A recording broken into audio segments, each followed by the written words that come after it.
Well, we've got Rastus over here who's not well at all, and he's a very slow eater.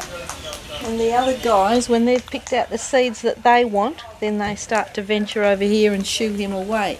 So I have to stand guard, and all I have to do is raise my hand, put my finger out, and they hop back to their positions. They know not to come any further.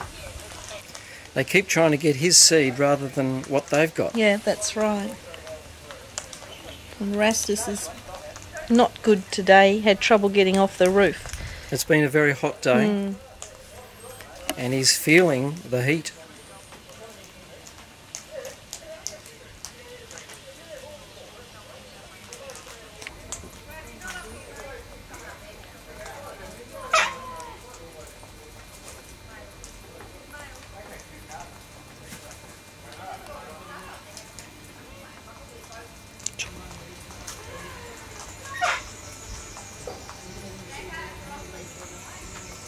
You can see what's going on here.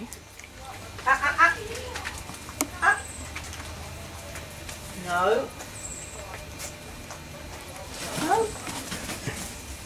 And that's how it goes.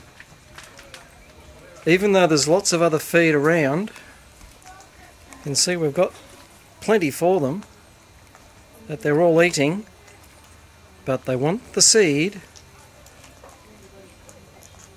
that he's got.